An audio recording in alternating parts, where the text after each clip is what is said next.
Hi, my name is Keri Barnum. I am the Executive Director of New Shelves Books, and we are here for Free Advice Fridays, the hour every Friday where we get together, we talk about book marketing, publishing, writing, pretty much anything having to do with the writing or publishing community. So thank you for joining me, and we're going to take your questions live. Let's see, we've already got a couple coming in the Q&A box, so we're going to jump right in. I have a question about Abide With Me starting to sell at $1.99 on March 15th for 2 weeks. What should I do to promote it? So Jane's question is all about, if you have an ebook promotion, what can you do to promote it? Whether you're a traditionally published author, meaning that you have someone else publish your book and you don't have control of the back end, or if you're a self-published author. And there are a couple things that you can do.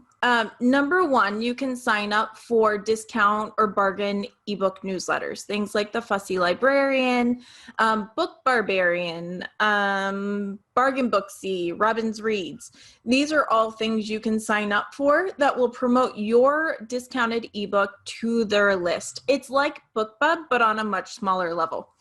Because we know, I mean, BookBub is the 1,000-pound gorilla in the room, but there are other promotional lists and email lists that do the same thing.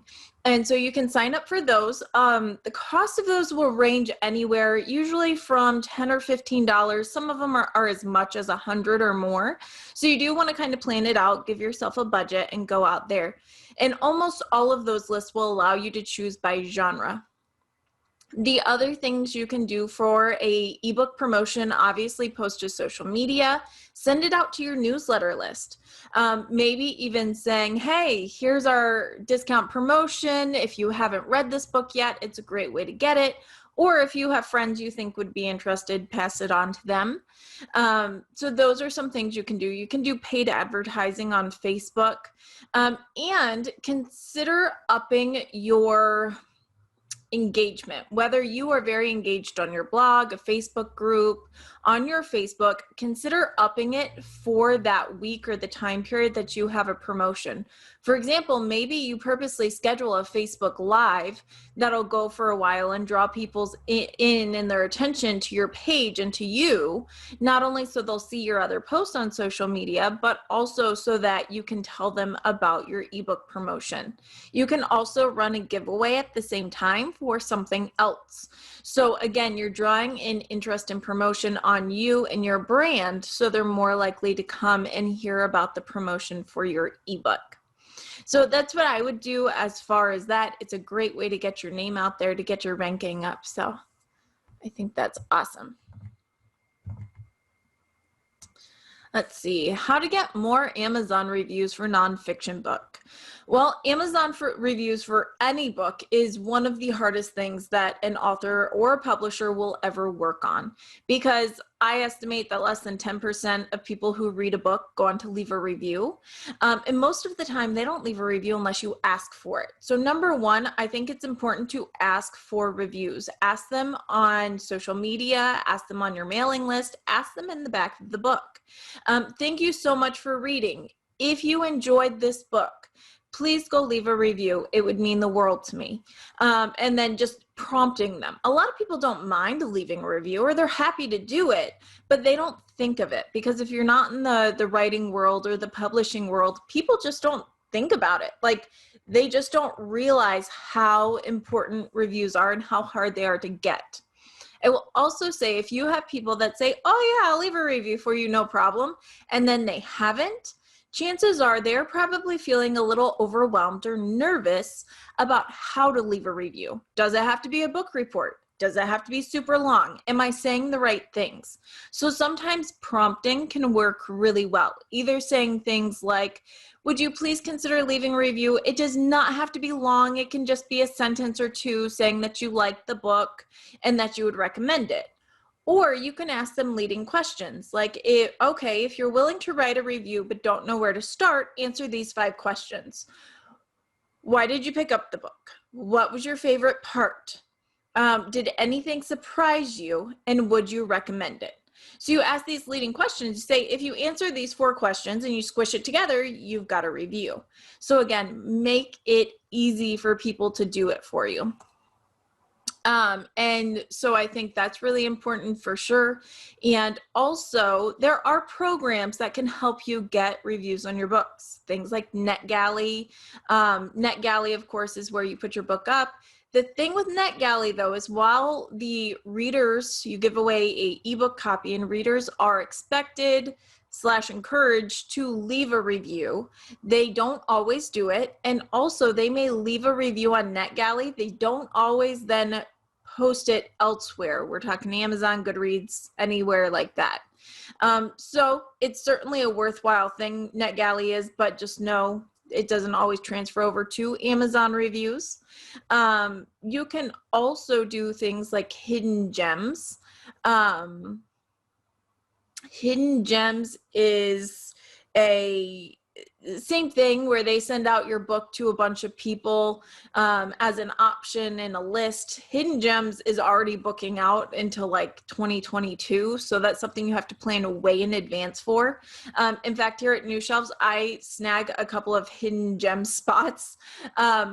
Every quarter, I'll just grab a couple, assuming that I will have a book in that genre that I think will fit. So if you know that you're writing a fiction series, grab a couple of spots kind of tapered out so that you can put in a book anytime. And if you decide, I don't have a book right now, you can always ask a friend if they'd like to use it, or you can say, I don't actually have a book, I need to cancel or reschedule.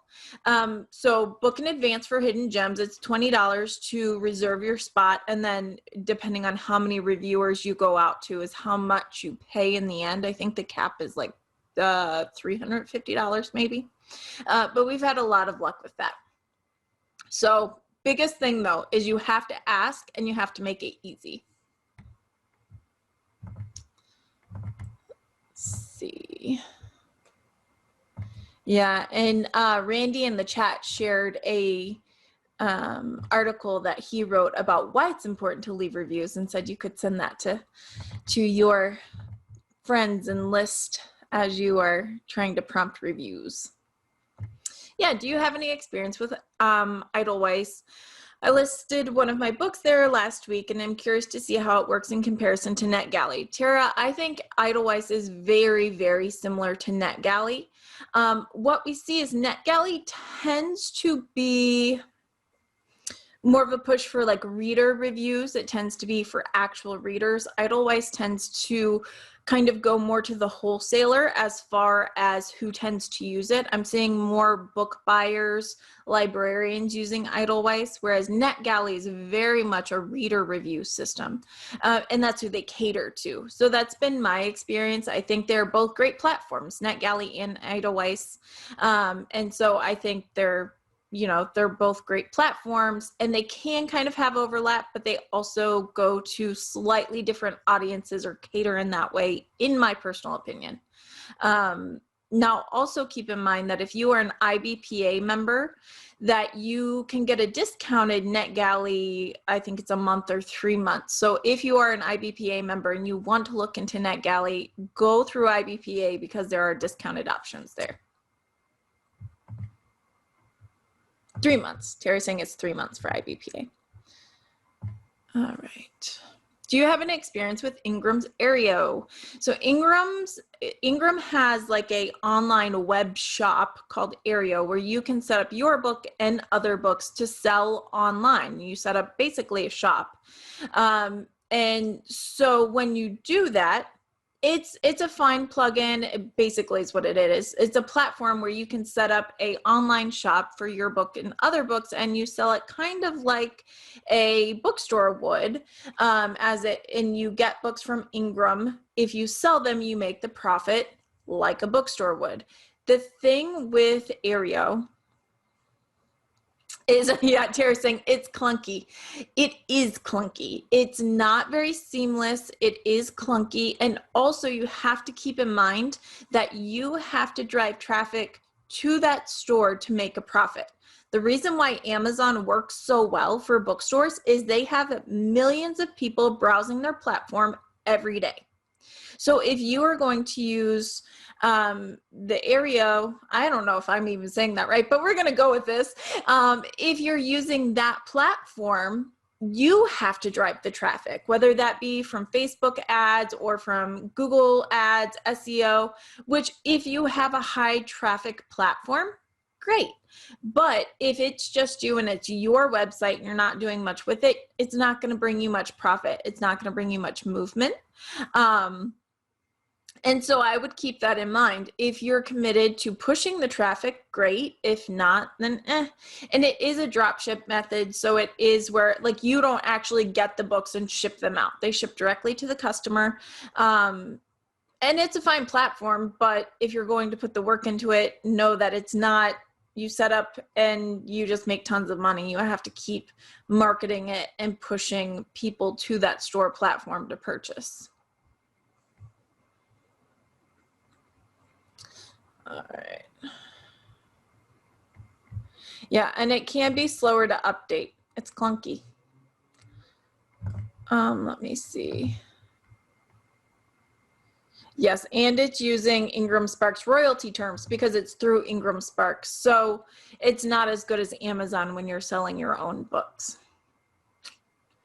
All right. Can you recommend 2 or 3 good sources of help editing production for someone who wants to put together a memoir mainly for their family? I would say, my friends, go to the New Shelves website, newshelves.com, and there's a page there called People We Like. And on that page, I'm going to see if I can find it. We have a bunch of people we like, editors and things like that. We tend to stick very much to service providers. If you're looking for assisted publishing, we do not have that listed there, but we do have certain service providers that you may find helpful. Let's see. Here we go. I can even find the page on my own website. All right, let me post it. So it's on the resource tab for anyone going to look for it. And let me just drop this link in. And that's what I would recommend. Start there. Certainly there's places like the EFA for editors. Readsy has a bunch of things and people you can get in contact with. But it really depends on how much that person has budgeted. Are they just trying to get a bound manuscript for family, or are they trying to put out a professionally published book? That changes your budget, it changes your priorities, and it also changes who you use in some cases. If I am just trying to get a book out so my kids can read it and I have no intentions of doing anything else with it, I'm probably not going to spend as much on editing because that's not the purpose of my book. But if you're trying to put out something professional, then you go to a professional editor. So it's kind of, again, when you're publishing on your own, it's all about your priorities. Of course, I always recommend that we go with an editor and we do things in a well thought out way, because you never know if you'll want to sell that later or if it will become popular. But personal choice there.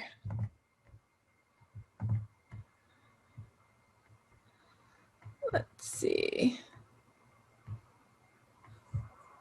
All right, and just as a reminder, if you have sent me any questions from last night on through today, I did not get them. My computer was updating this morning, so I have not checked email. Yeah, Caroline's asking about IBPA and is it a good idea for membership? I highly recommend IBPA. They are a wealth of information. They have a lot of deals and programs where, you know, you can get discounts like through NetGalley. IBPA also has fantastic conferences. Hopefully we'll have conferences this year. So we absolutely recommend them. And the staff over at IBPA, everyone who works there, the volunteers there, they are so knowledgeable and wonderful. They also have the Franklin Awards, which are very well respected publishing awards. So, you know, it's a way to get in there. Highly recommend that if you're going to go with any type of association for independent publishing, that you look into IBPA. Another one that we always recommend is Ally, the Alliance of Independent Authors. They are more based in the UK, but certainly they are still wonderful for US residents.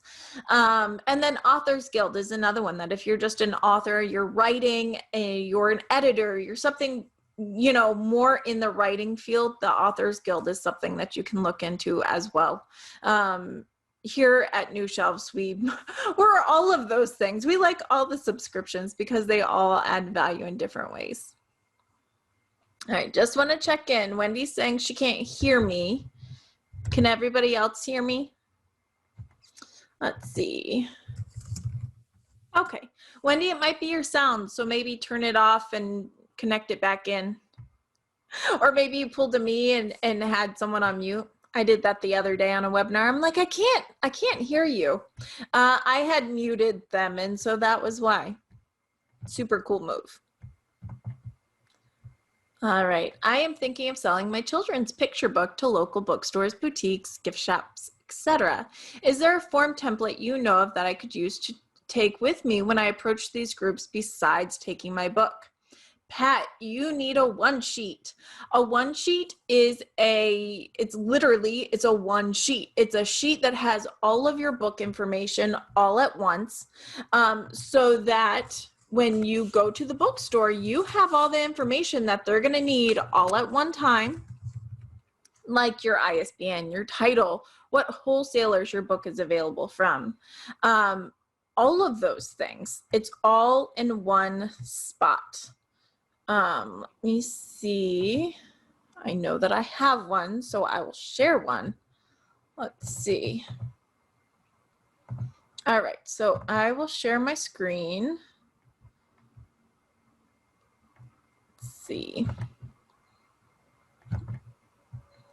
All right, I'm gonna pop you up here.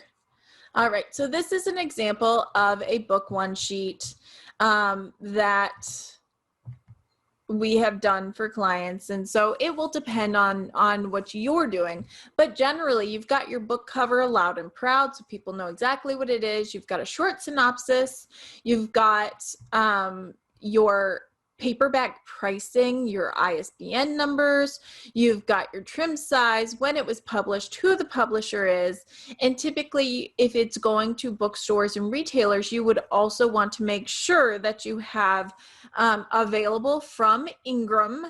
And hopefully, if you're going to retail, you've set your book at a 55% discount at Ingram Spark so that they're getting a full trade discount. So you would put it right there, available at Ingram Wholesale at a full trade discount. And that's if you're going to bookstores, libraries, anything like that. You can see there's a short about the author section, and I would recommend that there's contact information. For this particular sheet, we did not want that because it's not what we're doing, but typically you do want a contact information so that if they do have questions, they can contact you. But this one sheet it's something you can pass off. It's designed, it's nice looking, and it's something that you could give out to anybody and they could find all the information about your book, and then, hey, then you can pass it around. Always recommend that you get this done. You get high res so that you can print it. I would print this in color if it were me. It's also nice because you can save it as a PDF and you can email it if that is the preference, or if you're communicating by email. Let's see. And we created that right in Canva. Let's see. All right, so we created that right in Canva. New Shelves does make them, so if you would like New Shelves to design one for you, that is something we do. If you head over to the store at New Shelves, you can make your own. You can get a template. There's lots of templates, places that you can do. A lot of times they'll charge you for the template, but it just totally depends on you. Let's see.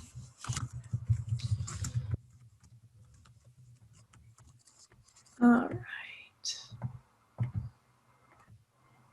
Let me see. Yeah, is there a different document besides a one sheet if you have multiple books to offer? I would still, you can either do a one sheet for every book, or what I would actually recommend is that you have a one sheet for every book available, but I would be doing a sheet that had your books. So your descriptions would be smaller, your books would be smaller, but you could list out your books. And especially if it's a series, list the series, 3 out, and, you know, do 3 columns of books where you've got the ISBN and the price and everything for each one. The point is not to tell people everything about your book. Don't be long-winded here. The point of these sheets is to hook them, to give them the information that they need to go order if they wish. Any librarian, any book buyer, any person really could take your ISBN, could take your title, your name, your publisher, and go search on any platform, find your book and buy it. And that's the goal, is to get all the information in one small space that's easy to read. And the biggest mistake I hear about, honestly, when people are approaching either libraries, bookstores, or retail stores, the biggest mistakes I see and hear are they don't have their ISBN. Guys, your ISBN is like your social security number for your book. You need it everywhere you go. So you need to list out your ISBN. The second mistake that I see quite often is people do not know where their book is available for purchase through wholesale. Ingram. Your book is not available through Ingram Spark for purchase. Your book is available through Ingram Wholesale. So I think that's really important too, because the difference of going into a store and saying, yeah, my book's available from Ingram Spark and my book's available from Ingram tells them you know what you're talking about or you don't. And that means something because, again, they don't want to teach you how to do business with you. They want to work with professionals, and knowing the difference between Ingram Spark, which is a printer, and Ingram Wholesale, who is a wholesaler that they will buy books from, is a big deal. The other thing that goes hand in hand with that is know your discount. If a book buyer says, okay, what's your discount? You shouldn't go, oh, well, I don't know. On Ingram Spark, I listed at 25%. You should know. And if you're going to retail, if you're going to book buyers, you should have a 55% discount. You should also know that that does not mean the buyer gets a 55% discount, because Ingram Wholesale takes 15%. They're getting a 40% discount, which is trade. So a full trade discount is 40%. I know it's a little confusing because Ingram Spark and Ingram sound so close together, but it's actually very separate. Let's see.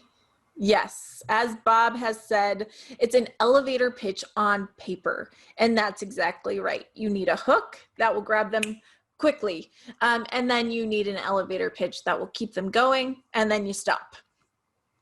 Don't follow them out of the elevator. Let's see.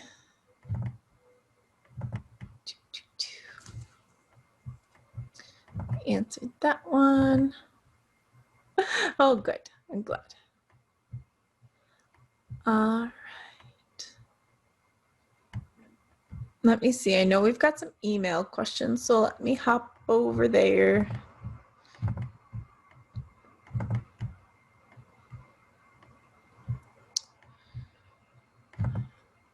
right. Oh, and this wasn't actually a question, but Tara from Emerald Lake Books and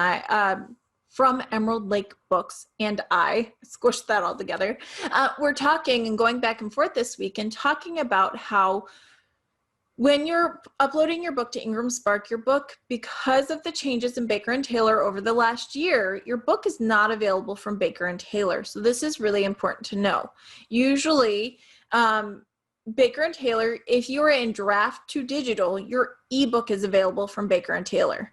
Unless you are with a book distributor, like a warehousing distributor, or you apply directly to Follett or Baker and Taylor, your book is not available from Baker and Taylor. The reason why this matters is because most libraries prefer to order from Baker and Taylor. Baker and Taylor used to sell to both bookstores, retail stores, and libraries, but in the last year that's changed, and they're only going to libraries. They cater to libraries and schools. So occasionally you will get a librarian say, well, is the book available from Baker and Taylor? The answer is no, unless you've applied directly. But certainly you can apply directly, but they're looking for big sales there. So keep that in mind. And they're not print on demand, which means you have to order books and then ship them to Baker and Taylor. It's not always the easiest way, but you can certainly apply if you have a big audience if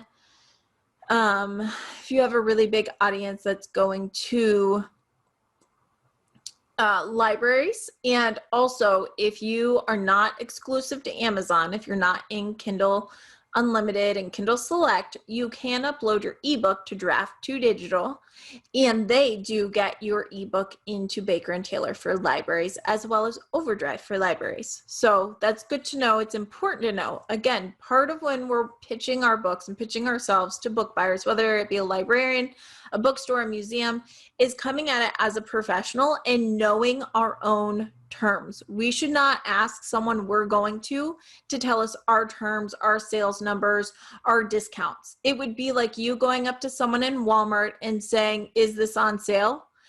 And they go, well, I don't know. Why don't you look it up? You would be like, man, that person at Walmart, I can't believe what they said to me. That's what it feels like to them. That's what it looks like. It looks unprofessional. So it's really important that you know your own terms, you know where your book is uploaded and where that goes. I know I'm harping on that a lot, but it's really important. Yes, let's see. And again, if you have questions, drop them in the Q&A because our chat runs. You guys are so chatty and I love it. Let's see. And I don't think we answered this the other day. Someone asked about the reason of putting an author birth date in the PCIP. So occasionally, if you're getting a PCIP, especially if you're working with Donahue Group, if at a time you are asked to provide extra information, they'll say, okay, your name's Chris Bennett, but we also have 3 other Chris Bennetts and we'd like to, differentiate you. Will you provide your birth date? Again, guys, this is to differentiate you, to make sure that when you're being cataloged by librarians, they are giving you credit for your work. It's not because they want to know how old you are, or they're trying to steal your information. It's because they want to make sure that when you're being cataloged, you are getting credit for your book. So yes, you do want to provide that to them. That's how they make sure that you have your own cataloging record and it's not mixed in with anybody else's, or that your book isn't accidentally assigned to somebody else and they get credit for your book. We want you to get full credit for the work that you've done.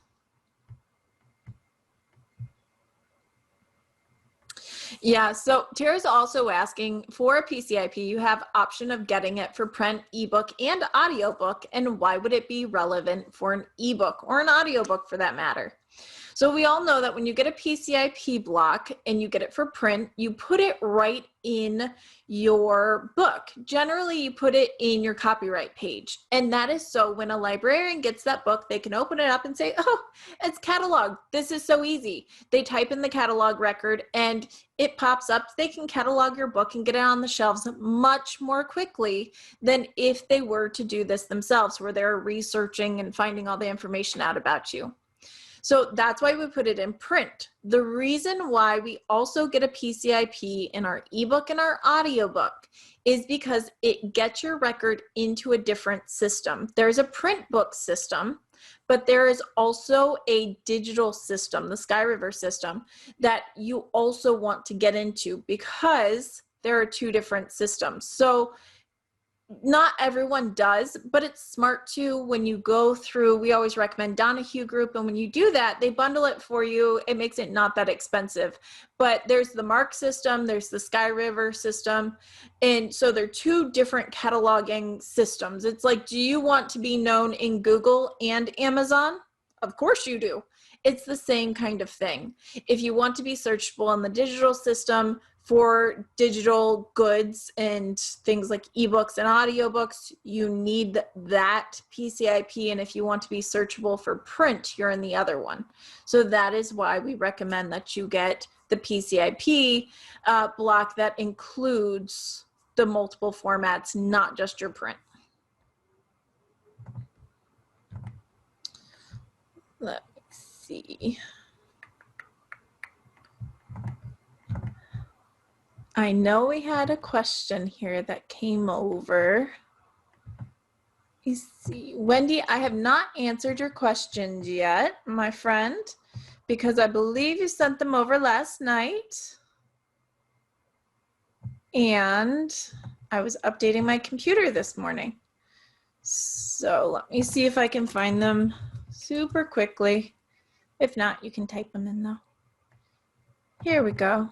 I think I found it.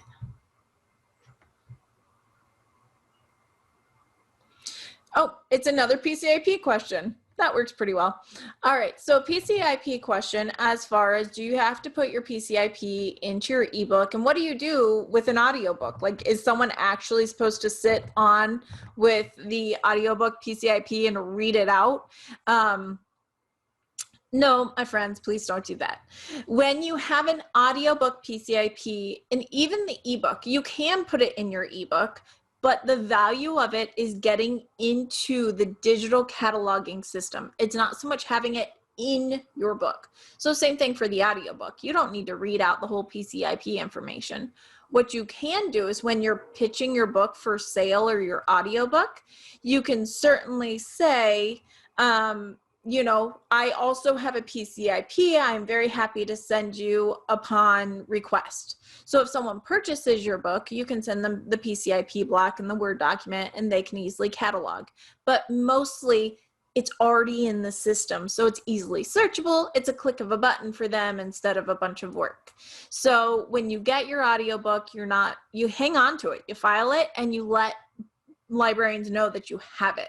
The value is simply of getting cataloged, not necessarily the block of information for your ebook and for your audiobook. On your end as the author anyway, it provides a lot of value for the librarian. Let me see. I know we had a question over on or I was being heckled over on Facebook. It's 50-50 sometimes. Let's see. All right. Nope, just a hello. Hello. All right, you guys, if you have any more questions, drop them in the Q&A. We've got a couple more minutes left. Let's see. Heckled, who would dare? That's right, who would dare? You know, I give so much and I'm so sarcastic, all in love though, that I deserve a little bit, and I can't even deny that. I always say that if I'm not teasing you, I don't love you, especially to my children. But they know this. Mommy loves them very much, especially when I'm teasing them. All right. The next question is, do Facebook ads work for all books? No. Facebook ads can be great, and there is rumors out there that Facebook ads do not work at all, that they are pointless for book sales, and that's not true. I personally worked with a book where we drove sales only through Facebook ads. We didn't have access to Amazon ads for this book, and so the author and I really pushed on Facebook. We niched down her audience and we pushed, and she had some great sales. There were two key things though that worked for her. Number one, she was on Kindle Unlimited. When you are promoting something on Facebook, people aren't necessarily looking to spend money. When they're on Amazon, they've got their card in hand, you know, it's in their cart, whatever. So they're ready to spend money. That's not necessarily true when you're on Facebook. If I'm scrolling on Facebook, I could still be very tight on a budget, not looking to shop. So being on Kindle Unlimited is one of the things that really helps that conversion on Facebook, and putting that in your ad, either in your graphic or right in your, you know, your heading. Read for free on Kindle Unlimited. That's got a lot of value for Facebook. The other thing for Facebook is you have to know your audience. If you've got a book that it's a memoir, probably not going to do well on Facebook. If you have a children's book, that, even though it's not free and probably on Kindle Unlimited, a children's book can convert really well because there are parents and grandparents abounding on Facebook, and Easter's coming up. So if you say, wow, little Jimmy would love to open this instead of candy on Easter, then parents are like, oh, that's a good idea. And parents and grandparents, when you're like, oh yeah, spend a bunch of money, and they're like, no, I don't have the money, and then you're like, but it's for your kid, and they're suddenly like, oh yeah, it's a great idea. It's the way the world works, right? So children's books can do really well on Facebook. And then if you have Kindle Unlimited or high read genres, romance, mystery, things like thrillers can sometimes do well, but your ebook has to be at a low price. If you're trying to convert Facebook ads for a $9.99 ebook, you're probably not going to get much movement. The other way that ads can work really well is if you have a very niche book. I have a client who has a book that's all about gemology. It is all about gems. It's a hefty book and it's not cheap. I want to say the book's like $80, $90 because it's kind of like a textbook. His audience is very niche. It's very slow moving, but the conversion is there because when people are looking for a gemology book, apparently his book is the book to get. And so that converts well. I would not recommend this for books that are literary fiction if they're not on Kindle Unlimited. I would not be recommending this for certain things like that. Cookbooks, maybe because people are scrolling, and again, that's something they may convert well to. So I think you should try it. I think it's also really important to note with Facebook ads that your click to conversion ratio is much, much lower than when you're on Amazon ads. Again, people have money in hand. So on Amazon, typically you hear the rule of thumb that you want every click, every 10 clicks to turn into at least one sale. It's more like 1 to 100 on Facebook.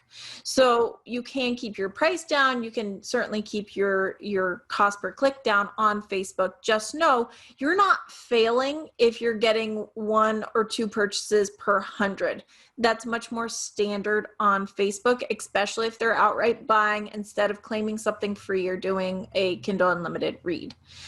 So just keep that in mind. You'll get more clicks, less conversion, but you're not necessarily paying the 50 cents or the 75 cents per click that you may be paying on Amazon. So you have to have a different mindset when you go into it. You have to look at it differently, but they can still convert well depending on your book and your specific genre. Let's see. When you say we need to be active on social media, what does that entail? Could I post once a week on my Facebook author page and LinkedIn? Would I need to post blogs? I think I would like to start off with just Facebook. I have an aversion to social media, but know I probably need to somehow embrace it. I hear this all the time. Authors, it's hilarious. Authors really like to write, but not necessarily on social media. Yeah, you don't have to love it, but you have to do it. My advice is always find the social media that you can bear to be on. Find where your audience is. So if your audience is on Facebook and not on Twitter, don't bother with Twitter.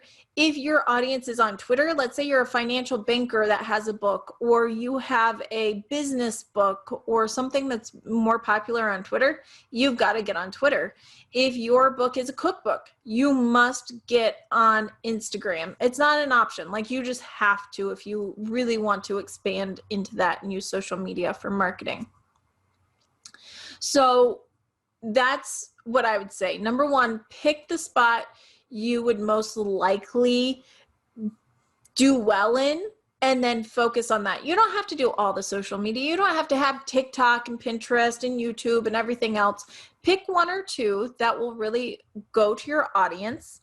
And then you need to start actually consistently posting. Once a week is a great start.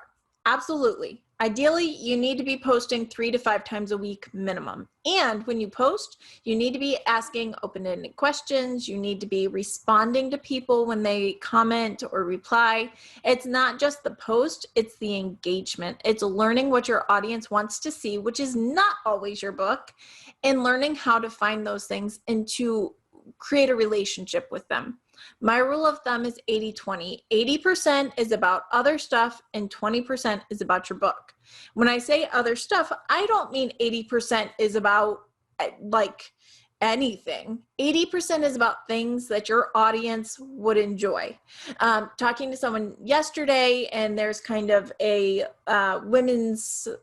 women's fiction, literary fiction, and we're talking about that when your age range for women is 35 to 60, let's say, you need to play into that.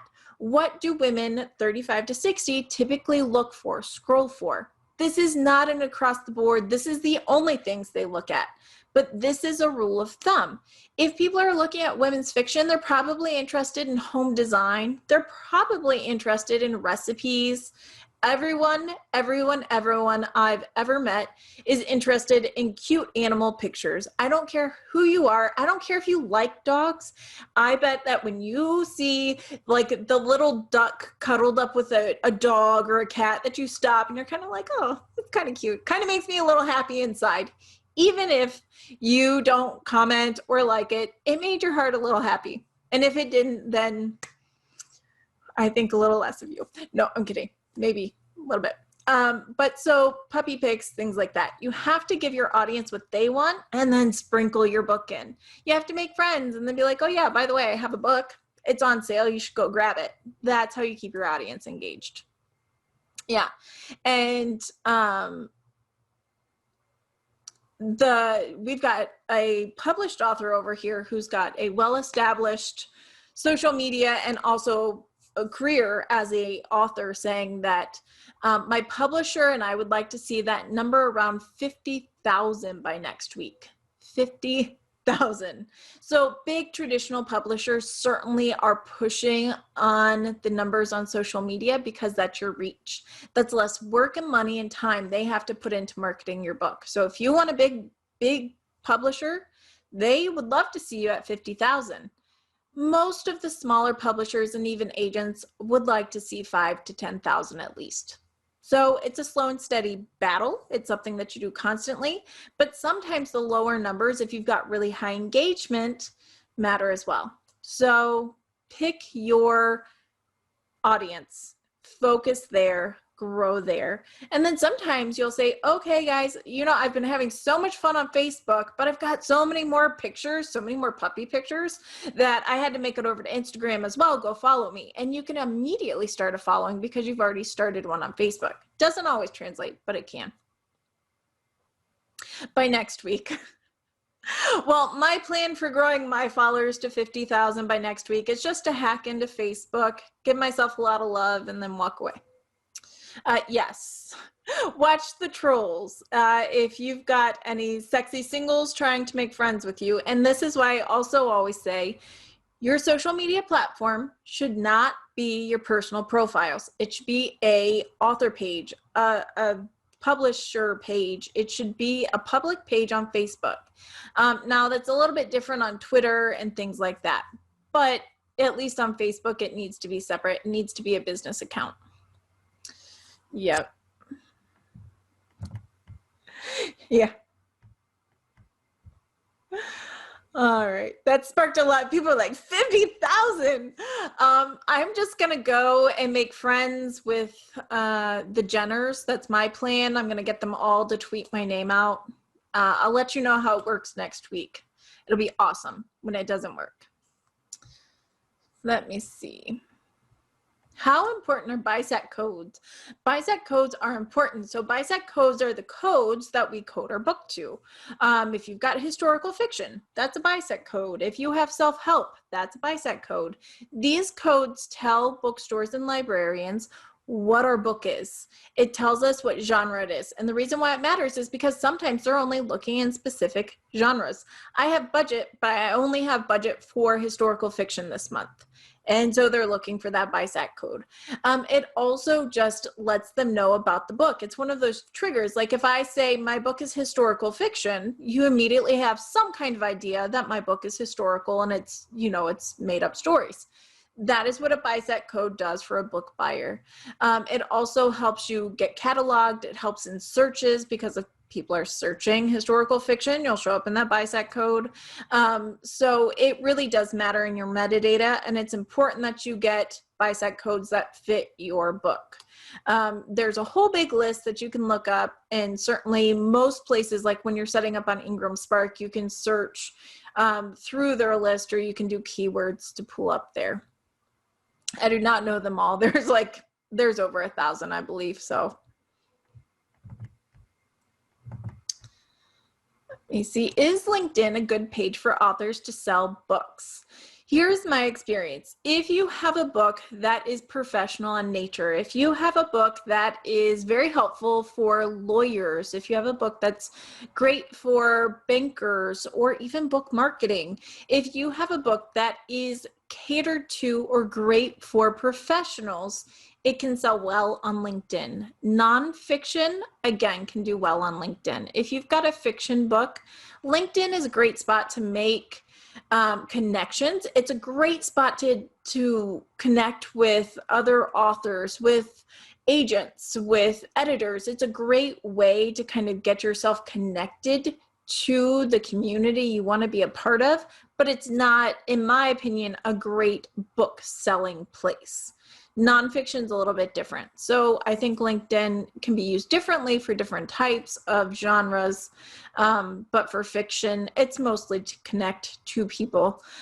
So it certainly matters if you are looking for an agent and you want to connect with people and you want to know. It's a lot easier to get anyone to listen to you when you say, oh, hey, I see we have a mutual connection.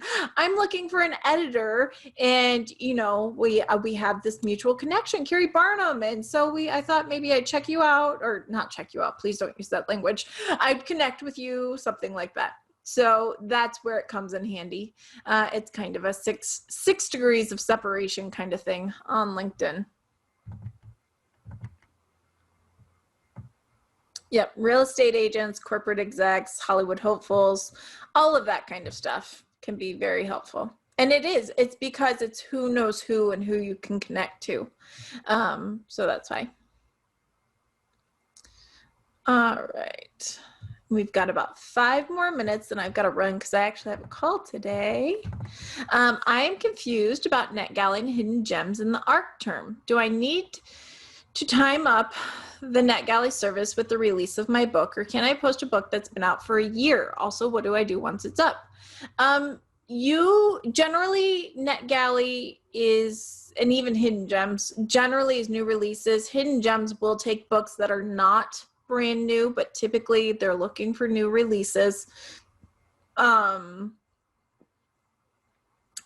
so we're looking for new releases and things like that. And that's something that you plan in advance. That's why I said, personally, I grab and hidden gems. Like if you know you're going to be writing more poetry in the future, go grab a slot now. They also have this really awesome feature that says, would you like us to let you know if a slot opens last minute?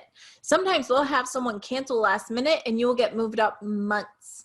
So there's always that possibility if you've got a book like that's out now and you're scheduling out for October. So there's there's different ways to use it, but typically it's for a newer book. And keep in mind that when you put out to NetGalley, when you put out to Hidden Gems or any review platform where they're offering to ask readers to read your book, they're not forcing readers to read your book. They're asking them if they're interested. Your synopsis, your marketing hook, these are super important because they're getting you exposure to readers. It doesn't mean readers are going to bite. It's the same thing when we pitch books to libraries. I always say, because people say, well, do you guarantee I'll sell books? No, I do not. I guarantee that I have a list of buyers that will look at your email because I've made relationships with them. Amy's made relationships with them. We've been working with them for a long time. So I guarantee that we will get your book in front of the market and give you the opportunity. We'll give you an audition. That doesn't mean that you'll nail the spot. It means that you have to then sell your book. Your book has to sell itself with your marketing copy, with your cover. So keep that in mind. And part of that is how new your book is. If you were offering a review book that is outdated and it looks outdated, it's not going to garner the attention that you hope to get. So keep that in mind when you're thinking about pitching a book that's older for review. If it's not, if it's not something that dates or things like that, it's a little bit different, but do keep that in mind. People are going to be looking at when this came out. And if it's a super old book, they're going to be like, yeah, that's okay. Because they're getting a lot of options. They have a lot of things put in front of them. And like anyone, I would love to read all day, every day. I miss those days when I had sleeping babies and I could just be like, oh, baby's sleeping on me. I have to sit here and read. But most people don't, they have to control or pick and choose what they spend their time on. And the same is for reviewers. Just because they're on a team and being offered a book doesn't mean they'll take it. Oh. All right, guys, we are right at 11. I do have a call today I have to run off to.